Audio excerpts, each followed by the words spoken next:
Hello, everybody. Hi, I'm Lou Angelwolf, and let me get this up on my page here. See if I can match everything up.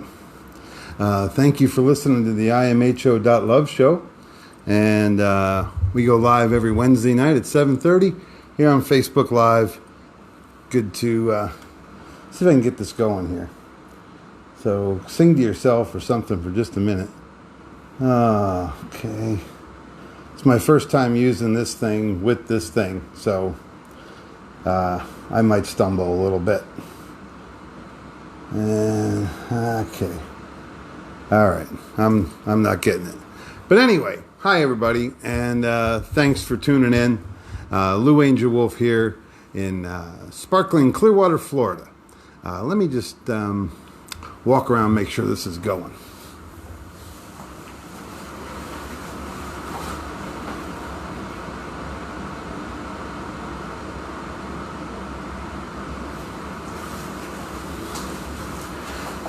Yeah, man. There we go. Very good. Hey, thanks everybody for tuning in. Obviously, it's working. I'm doing it by myself tonight, so my first time doing that, totally by myself. So I'm an old dog, man. I'm trying to learn some new tricks. Today is April 15th. It's tax day, usually. Now that's tax day with an asterisk. Always be watching the asterisk. Anytime there's an asterisk next to something, it means the thing that you're actually reading is bullshit. So, or less than that line is promising, you know? Like, honestly, you really can't buy a brand new Toyota Camry for $99 a month. I swear you can't. Unless you pay most of it off and just, anyway. Well, ladies and gentlemen, thank you for tuning in. IMHO is in my humble opinion, imho.love. No matter what happens in this world, no matter what happens to us or this thing, love will be the one remaining remnant. To me, this is the synopsis of all world religions, all paths of thought, all psychologies. It just, one of the ways I like to learn is I like to reduce things to the ridiculous. So where, when you're really trying to figure out what's going on, and making those little bare summations. Like, for instance, I don't know if you caught a Facebook post of mine last week, and I said that I was amazed at how many television shows are dedicated to the life experiences of lying, cheating, murdering assholes. There's so many shows that are about lying, cheating, murdering assholes. And there are heroes, these assholes that kill people and lie to everybody and cheat everybody. They're great. They're getting through. Are they working in the agora? Are they in that in-between line of good and bad? Yeah, making money out of the gray area. Heard an interesting thing. I wish I could pronounce the word. But the Chinese have a word that means opportunity and danger at the same time. There's danger and opportunity, and there's opportunity and danger, and it's in that time right there that this word comes to be. I should learn how to pronounce it. But that's a opportunity and danger all at once. And I think there's a lot of us, trying to figure out what's going on, man. It's we're a few weeks into it. I don't have a day count or whatever, but I think we're all starting to get, we're into the routine now, You do what you do or you do what you don't. And God bless everybody that's still working. God bless the healthcare workers and the tow truck drivers and, everybody that's out there still doing it. If you have that kind of business that just the world can't live without. Thank you for exposing yourself to whatever this thing is supposed to be. And we appreciate your courage. Courage is hard to come by these days. But for a good majority of us, and if you tuned right in at 7:30, I love you. Chances are you haven't been sitting around maybe diddling on Facebook, looking over here, looking over, checking the YouTube. Hey, I tell you what, man, I put this show up, or actually Kathy McGuire, my producer, puts this show up. I wish she was here. And she puts it up on, it's of course on Facebook Live. It's the original. And then it goes to YouTube. And then it goes to imho.love. That's our website. And I've also been storing them on BitChute. That's BITCHUTE, BitChute. Go click around there. That's an interesting platform out there. They don't censor anything. And believe me, there's some stuff there you really don't want to see. You can live without seeing it. But it's there should you want to. Anyway, all the shows are archived out there on BitChute. They're also on Podbean. If you just want the audio part. You know, there's so many platforms, so many ways to promote it. And thank goodness all these platforms are still up. We're going through a big, crazy world change, but I want to try to help as much as I can. You know, I'm kind of a non-denominational guy. I believe in the Christ consciousness. I believe that it did come to earth incarnate, that it was a external life force, you know, kind of just like we are, but in a much bigger degree. And exactly what the names are, nobody really knows. They've been lost in translation. There's plenty to study. That's a whole nother hour on something else. But one of my more favorite expressions, and if you know me very long, you've probably heard me say it. Don't let your world get small. Don't let your world get small. It's a great big world, man. And here we are. We're in this new tension situation. First off, to help yourself out, shut that blinking light off in the living room or wherever your television. Just leave it off for a while, man. There's nothing there for you, really. You know, it's you can catch up and tune in every once in a while if you have to stay. But there's a lot of different ways to do it. And, you know, I know people that wake up and the first thing they do in the morning is turn on their television. And I'm like, oh, why would you greet the day like that? Oh, you poor thing. Such a Pavlovian response. But hopefully you're working on it. And hey, I get up in the morning and I check my accounts, my, things, social media, whatever. But I don't turn on the TV. For one, I can't take the commercials. I really can't believe all the asterisks they expose you to. Like I said, don't let your world get small. The TV will close in your world, man. It really will. It'll really make you scared to go out there. Because if it bleeds, it leads. Fear's a big seller. So don't play into it, man. Don't play into it. Be a little more of yourself. Don't be so easily programmed. And let's just picture this. Look at your hands. Look at your hands. You're blessed if you have two. You're blessed if you have one. If you don't have any hands, man, sorry. What are you doing? What are you doing with these hands? A lot of us are typing. A lot of us are writing. A lot of us are drawing. Many artists are finding this time to create and make beautiful masterpieces and even stuff that isn't so great. But they're doing it. Hey, you need 10,000 hours of doing something for proficiency. So become proficient. Take these hours and paint or sculpt or model or clay, whatever it is you do, whatever your medium is. Be creating.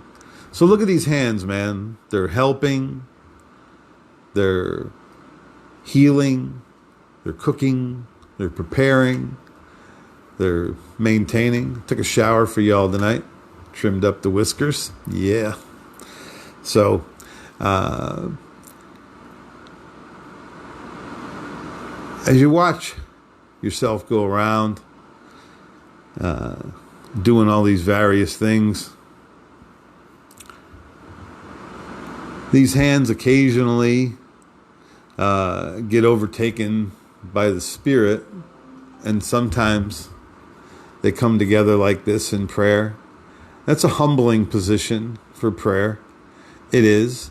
I don't have anything against it. It is kind of a universal symbol of prayer. Okay? But to me, okay, what I'm doing is I'm not closing myself off. I'm opening myself up. See, this almost seems like you're a little bit bound. Your wrists are bound together there. Okay? But this is open. You're opening yourself. You're putting your palms out to receive. And this is how I pray. That's how I meditate. It's how I start. I open up. I want to receive it. I'm asking for it, so I got to make room for it. Can't squeeze it in there, but you can lay it in right there. Just a little thing. Do what you like. It's in my humble opinion. You might get more like this than this. Just saying. All right. We're looking at our hands. We're realizing that they can receive. And now, here's when the prayers get good. This is when the conduit actually opens up.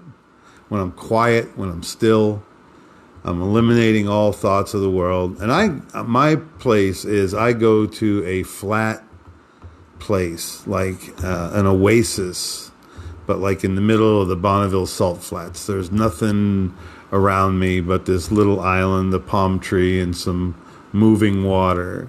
That's where I go. That's where I go to clear everything out. And as far as I can see, there's nothing, just flat land.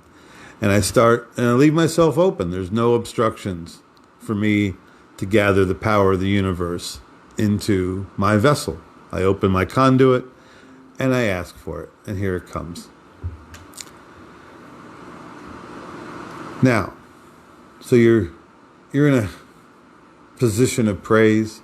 Now let's pull up a little further, okay? Let's pull up on top of your house, all right?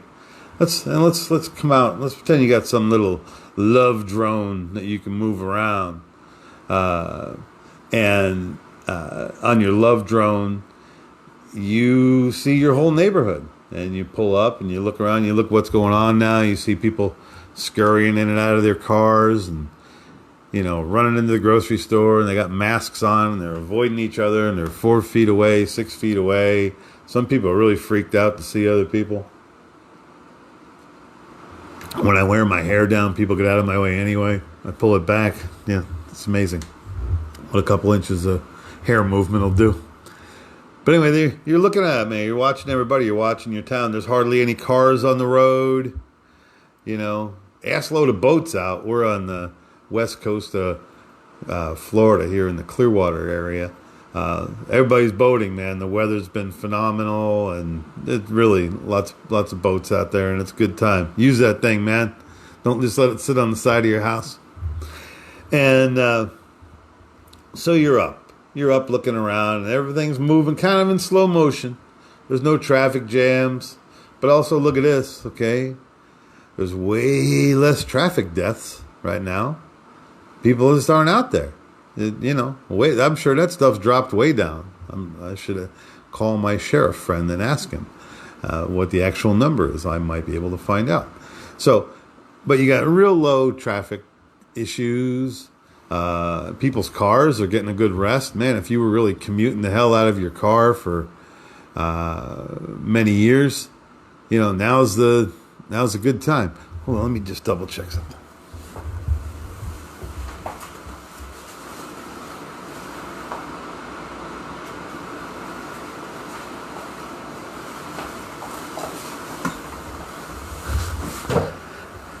So, like I said, give your car a rest. And now we're going to pull up a little further. We're going to pull further. We're going to look at our state. Then we're going to look at our country. Okay, you out there with me? You up there? Okay. And we're looking, man. We're looking across this great big nation of ours here in America. Incredible place. Incredible place. This, for the most part, pretty peaceful place. Now we're like in this, like, we're all got this deer in the headlights thing going on. Oh, what's happening here? This doesn't feel normal. Whatever normal is. But now you're looking up, okay? But one thing I want you to notice, okay? This is a break for our Mother Earth. The factories aren't dribbling their waste into the ground or dumping it into a river or moving it into a pool or whatever they do with it, whatever the crap they do with it. It's just not happening. A lot of factories aren't running right now. There's not a bajillion cars on the road for us commuting all around. And the air's a little cleaner because all that car exhaust and truck exhaust isn't hitting the air. So there's been some pictures online of clear places that you couldn't see a long time ago. Or a few months ago, I mean. So, yeah. So, actually, our mother is getting a little bit of a break. And this is a very... this is an unorthodox way that it happens, but this is scriptural, biblical, Torah, ancient books. I'm sure that it's mentioned throughout. But as far as farming goes, they're letting the fields lay fallow. Okay? And the most successful farmers ever, that's a practice that they do.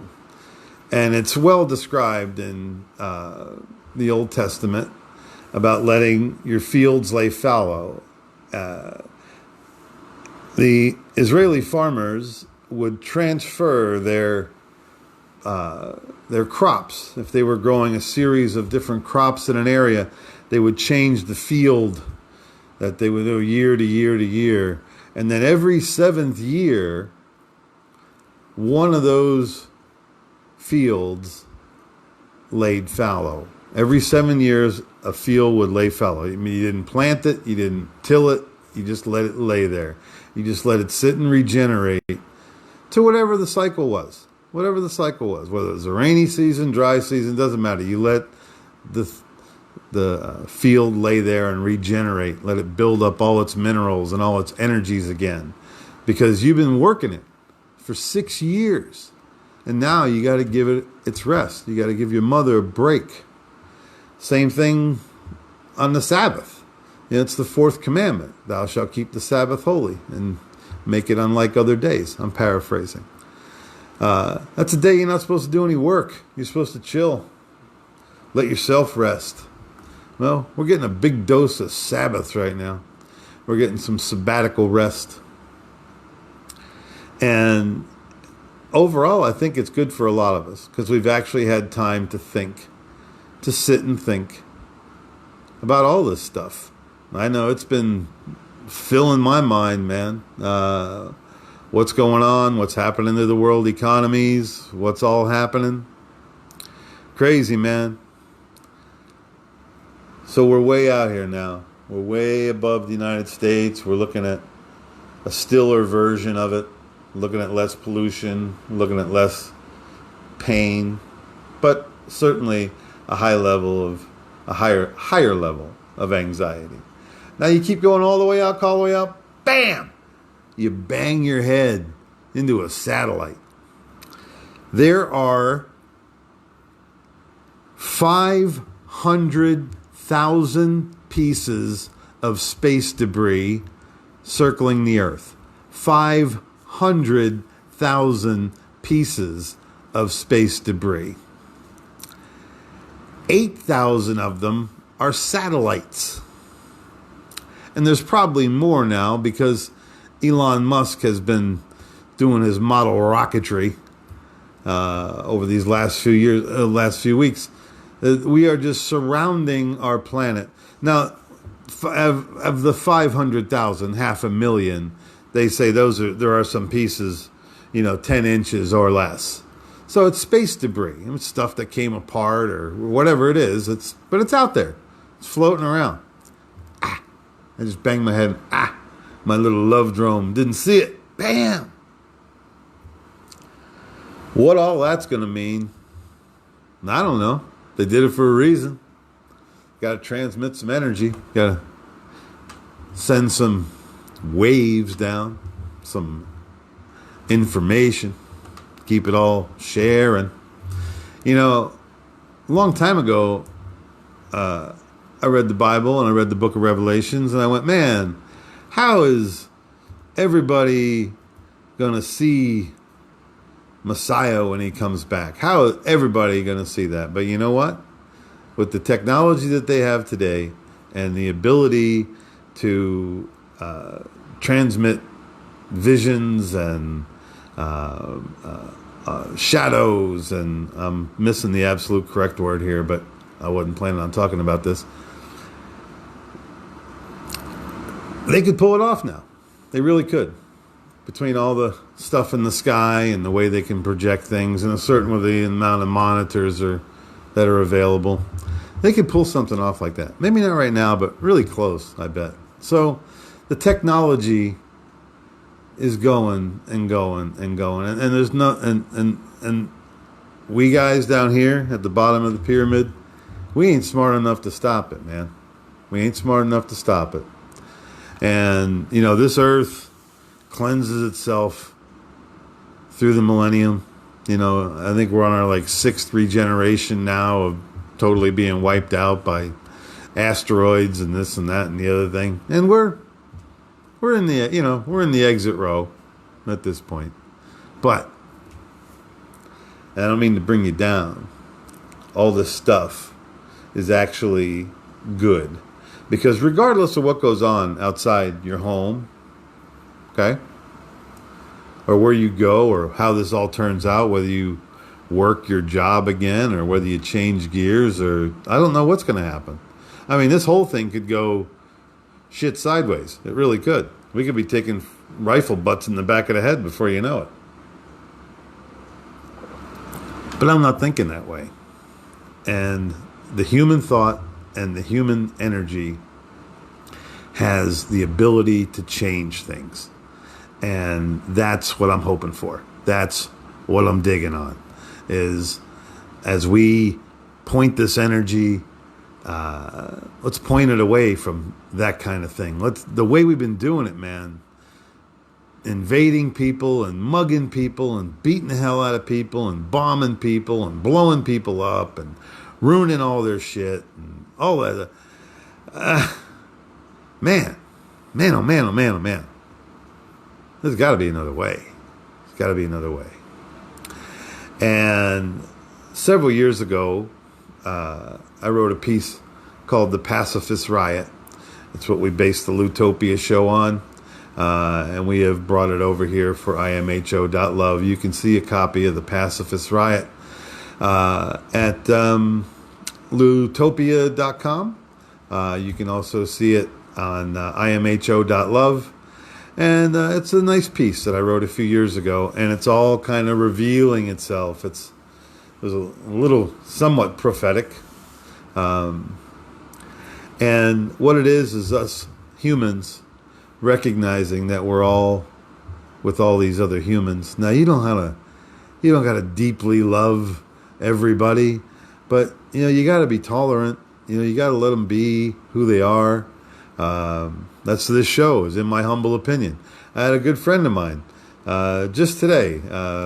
We got into a little online disagreement of opinion, or disconcordance of opinion. But you know what? We worked it out. Everything's okay. Everything's all right. You're allowed to have different opinions. But I still love the guy. I would never stop loving him because of an opinion. Jeez, come on. And that's the other thing, too. The religious parameters that we've been brought up with, to me, are a little unusual. You have your major Abrahamic religions and Hinduism and of course the Tao sums everything up, tells you how to be, really does. But you got all these different flavors, man. You can, and all of them think they're absolutely right. Just in America alone, there's like 330 different denominations. There's First Baptist Church, Second Baptist Church, Third, Church of Indiana, Anderson, Indiana, and just goes on, just subsections, 1812, different edicts. They've all split up thinking that they're right. There's a little bit of truth in all of them. But a lot of ego in a lot of them too. So, in that chain of thought, okay, there's 7 billion some odd people here. And even if I lived right next door to a guy, we grew up next to each other, we went to the same church, we had the same classes, we had the same friends, we had the same bike, whatever. Even if we went through, like, say we went to, the 1-2-3 Christian church all of our life, both of us, we would have a similar denomination or title, but our faith would be completely individual. I wouldn't feel the way he did. He wouldn't feel the way I do. We might have a lot of similar things. We might agree on a lot of the things. That's why people congregate. They go, oh, you think that too? Oh, I think that too. So let's think that together. And it is a widespread thing. And humans do need support, need people loving on each other. It's the way it goes. So, with 7 billion different strains of religion, nobody really knowing what it's all about till the very end. It's a really spooky plot. And there's a lot of projection, and there's a lot of people that say they get messages from beyond, and I hope they do, and I hope a lot of them are right, man. I do. I just hope this is the most wonderful transition from human body to spirit body, and we'll get rid of this big bag of stardust in a meat bag. Overload of stardust in a meat bag, and we'll just move on. The spirit will just move on. The other thing you'll see as we start to come back down, okay, you got banged in the head with the satellite. Remember, we went from hands to the neighborhood, to your city, to the state, to the country, way out looking at the whole world, man. Bang, you get back in the head with a satellite thing to remind you of what's going on up there. As we start to ascend down, okay, we might be over Ireland or some really beautiful place, Scotland. We may see a herd of sheep on the side of a hill, a couple hundred of them, dogs running around, trimming them out, keeping them moving in the same direction. And there'll be a shepherd there. He'll be moving them along. They have to go here or go there to move fields or whatever sheep do. They seem to move around a fair bit. And there's a real famous painting. It's in almost every Sunday school class across the United States. And it's a painting of Jesus, or Yeshua, or Yahushua, or Yahshua, however you want to say it. Jesus, him. Christ, Messiah, him. And I don't think he was a blonde-haired, blue-eyed dude, handsome surfer guy. As much as that would be groovy, chances are he was, an old desert-looking Jewish guy that didn't have a pillow for his head. But we'll just take the pretty picture because we all know what it looks like. There's a picture of Jesus as a shepherd. There's a staff there, and there's a lamb around his neck, okay? There's a lamb around his neck, and everybody looks at it and goes, oh, look at that, the Lamb of God, all this, right? Well, the story behind that picture is interesting. That lamb is with the shepherd because it needs the shepherd. And one thing that shepherds do is Sheep aren't the brightest thing in the world, and we're kind of sheepy at times. I'll take a degree of sheepism. And like for instance, okay, say there's a sheep. He's out there. They're out in some craggy rock area, and he jumps out there on a rock, and they're just, like I said, they're not that bright, and he or she may jump out to a rock that they can't, so small that they can't even turn around on it. They're stuck out there. What are they going to do? If they go any particular way, they'll fall to their death. So they sit out there and they bleat. They bleat. They bleat. And the shepherd hears them. And he looks out there and he sees them. And they're bleating. They're bleating. Screaming their head off. Hey, hey, hey, hey. I really screwed up. I'm way out here, man. You got to come help me, bro. Help somebody. Please, just lend me a hand. Well, of course, you would think, well, the shepherd should run right out there and grab him off there. But that's not true. Because if he run out there too fast, the sheep will get scared and it will slip and it will fall away. It really has to have a need. You have to take all of the ego out of the sheep. When it realizes it's been out there for a couple of days and it hasn't slept and it doesn't know where to go and it's tired, that's when the shepherd moves towards the sheep. Because if you wait long enough, it'll jump right in his arms. They can get close. It'll jump right in his arms because that's what it's looking for. Now, I'm not trying to lead people to Jesus, but the universe, that's a good place to go. I dance with the one who brung me. So that's my deal. I've expanded it out, and some of my tighter Christian friends have a problem with that, but that's okay. I'm willing, I face it. It's in my humble opinion, remember? So here's the sheep. He's back with the shepherd. And what happens sometimes is the shepherd will break that sheep's leg. Break its leg. Put it in a splint. And he'll carry that sheep around with the broken leg. And he'll nurse it. And he'll make it very, very dependent on its savior. On its leader.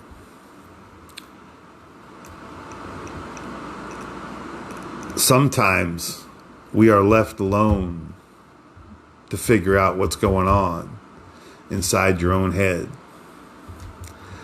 This could be one of them seasons, man. A lot of us could be out on the rock.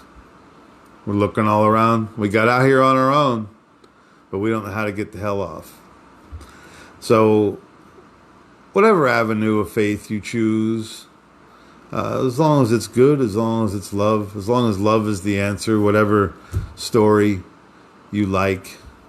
I know enough to tell you. I don't know enough to tell you, but I can tell you my life with the Holy Spirit has been a phenomenal experience. I have no reason to complain about anything at all, and I try not to. I taught myself a lesson today. I almost got in a little controversy on Facebook over just an opinion. I thought of it. I went, no. That's not. Let's not let this tense situation, do anything else. Just let it be. And you got to let it be. You got to let it go. You can control so little, but the things you can control, you really have to evaluate and make sure they're worth your time. And that wasn't. So, ladies and gentlemen, we're here by ourselves. Take this time to, do some prayers, do some meditations. It's a good thing. It's a good thing. And you are one with all of this. You are no more not a part of this universe than that tree in your yard or the squirrel in it or the dolphins in the sea. It's all one thing, man. And that's what our Mother Earth is feeling right now. We are the worst tenants. We're the shittiest gang of kids that moved in downstairs. We don't take care of nothing. We abuse everything. there's only a couple of us that tend to the whole thing. There's people that do it with their hands. There's people that do it with their minds. There's people that do it with their talents. But we got to start taking care of this place, and we got to start taking care of each other. And maybe if through this better at home scenario, maybe it was better at home. Maybe it was time for you to kick it back and figure out just exactly what are you doing. And right now, I'm touching my face. Right now is a good time. So, y'all, just do some good breathing, do some good meditations. There's some great meditation stuff out there. Wayne Dyer has a real good meditation disc out there. A disc. That's how long I've had that thing. Anyway, it's on YouTube or whatever. So be peaceful, y'all. Be loving each other. I'm Lou Angelwolf. The show is sponsored by disabilityattorney.ney. That's Mike Merberg, my partner on the show. Fantastic human being. Just a great guy. He teaches me so much. And I want to thank a couple of my contributing people that helped me. Kat, thank you so much. Faye, of course, the beautiful Pamela. And Mark, thank you so much. And you guys sending me stuff, and I appreciate it. If I miss some people, I'm sorry. I can't see the thingy there. And Kathy McGuire, thank you very much for all you do. And also one of our comic buddies, Doug Doan, whose stage name was Dickie Dougie. Great magician, illusionist, mentalist, fantastic guy. He's having some intestinal problems. It's not the Rona. He's having some intestinal issues. So I'm envisioning from the first bite of food to the last flush of the commode that all that works smoothly, that it's all ordered, that the cellular order restructures, and he's returned to health. That's my friend Doug Doan. So if you're offering up your energies tonight, throw my buddy Doug in there. He's a good guy. He's a good-hearted guy. Well, ladies and gentlemen, thank you so much for listening to the imho.love show. I'm Lou Angelwolf, and I'm here every Wednesday night at 7:30. This is my first solo one, so if it went okay, I could be even doing more of them. I'm not tied to Wednesday night at 7:30, but I like to stick to your schedule too. So thank you so much. Y'all are beautiful. Like we say every week here on the show, use your head, but trust your gut. Good night.